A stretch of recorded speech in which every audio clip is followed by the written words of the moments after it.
Assalamualaikum, hai, ketemu lagi di Dian Novitasari Channel di Inspirasi Budi. Jangan lupa subscribe, like, share, and komennya. Terima kasih. Hari ini kita melanjutkan membahas materi kelas 3, tema 3, subtema 2, wujud benda, halaman 59. Silahkan disimak ya. Subtema 2, wujud benda.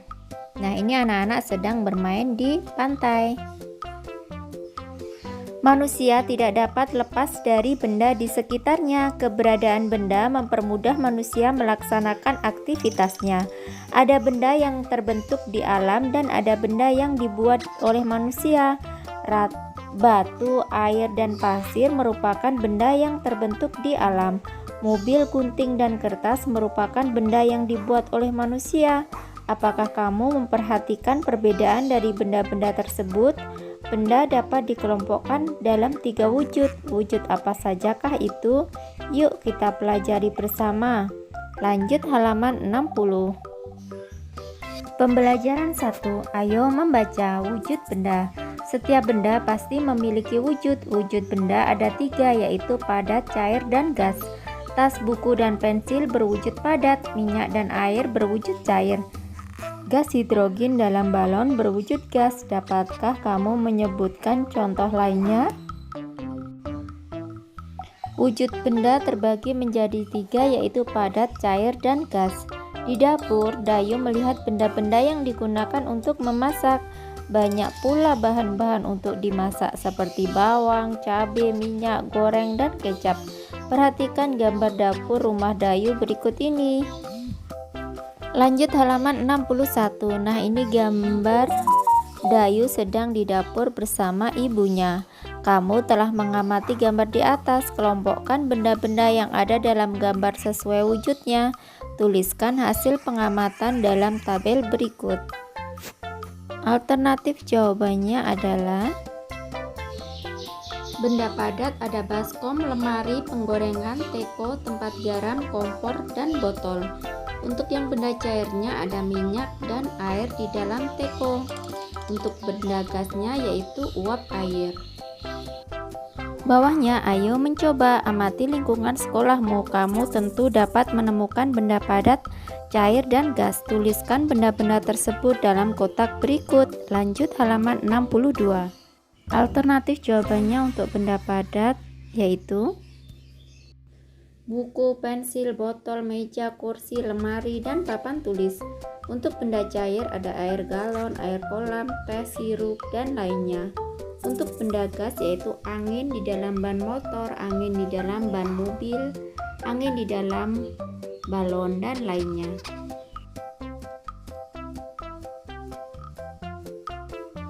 Bawahnya, kamu telah mengamati benda-benda di sekitarmu.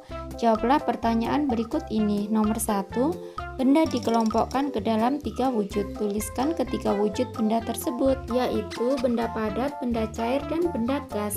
Nomor 2, tuliskan 2 contoh benda padat di sekitarmu. Meja dan kursi. Nomor 3, tuliskan 2 contoh benda cair di sekitarmu.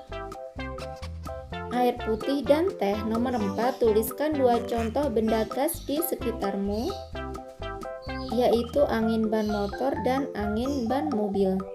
Lanjut halaman 63. Ayo mengamati. Pernahkah kamu naik alat transportasi seperti pada gambar? Sebelahnya ini adalah gambar sepeda motor. Tahukah kamu termasuk ke dalam wujud benda apakah motor itu? Yaitu benda padat. Pada hari Minggu, Edo dibonceng ayah ke rumah nenek. Edo dibonceng ayah dengan motor. Perhatikan denah jarak ke rumah nenek berikut ini. Jarak antara rumah Edo dan rumah nenek yaitu 5 km 300 meter. Dan jarak antara rumah Edo dengan kebun binatang yaitu 1523 meter. Lanjut halaman 64. Jarak rumah Edo ke rumah nenek 5 km 300 meter. Jarak ini dapat ditulis 5 km lebih 300 m. Jarak dari rumah Edo ke kebun binatang 1523 meter. Satuan kilometer atau km dan meter atau m adalah satuan untuk menyatakan jarak. 1 km sama dengan 1000 meter. Jarak rumah Edo ke rumah nenek 5 km 300 meter. Berapa jarak rumah Edo ke rumah nenek dalam satuan meter? Nah, 5 km ditambah 300 meter 5 km itu sama dengan 5000 meter. Sedangkan 300 meter tetap 300 meter. Jadi kita tambahkan 5000 meter ditambah 300 meter sama dengan 5300 meter. Jadi jarak rumah Edo ke rumah nenek adalah 5300 meter. Jarak yang harus ditempuh Edo dari rumah ke kebun binatang 1523 meter. Berapa jarak rumah Edo ke kebun binatang dalam satuan km dan m? 1523 m sama dengan 1000 m ditambah 523 m sama dengan 1 km ditambah 523 m. Lanjut halaman 65. Ayo berlatih. Ada bermacam-macam bentuk bangunan, juga bahan pembentuk bangunan tersebut. Perhatikan denah jarak antar bangunan di bawah ini. Ini ada rumah Siti, rumah Udin, sekolah, pasar, kantor pos, rumah sakit. Setelah kalian amati denah jarak antar bangunan di atas, tentukan jarak dalam satuan m. Nomor 1, rumah Siti ke sekolah sama dengan 5 km 100 m sama dengan 5100 m. Nomor 2, rumah Udin ke kantor pos 2 km 850 m sama dengan 2850 m. Nomor 3, rumah Siti ke rumah Udin sama dengan 6 km 350 m sama dengan 6350 m. Nomor 4, rumah Siti ke pasar sama dengan 6 km 50 m sama dengan 6050 m. Nomor 5, rumah Udin ke pasar 10 km sama dengan 10.000 m. Lanjut halaman 66. Alat ukur ada bermacam-macam, baik jenis maupun kegunaannya. Altimeter adalah alat yang digunakan untuk mengukur ketinggian suatu titik dari permukaan laut.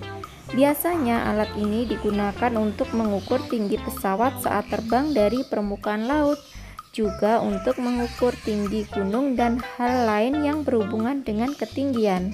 Perhatikan gambar berikut. Pesawat A tinggi saat terbang yaitu 3000 meter, sedangkan pesawat B tinggi saat terbang itu 4325 m. Berdasarkan gambar di atas, jawablah pertanyaan berikut. Nomor 1, berapa ketinggian pesawat A dalam satuan km? Yaitu 3000 m dibagi 1000 sama dengan 3 km. Lanjut halaman 67. Berapa ketinggian pesawat B dalam satuan km? 4325 m dibagi 1000 sama dengan 4,325 km. Nomor 3, berapa perbedaan ketinggian pesawat B dibandingkan pesawat A?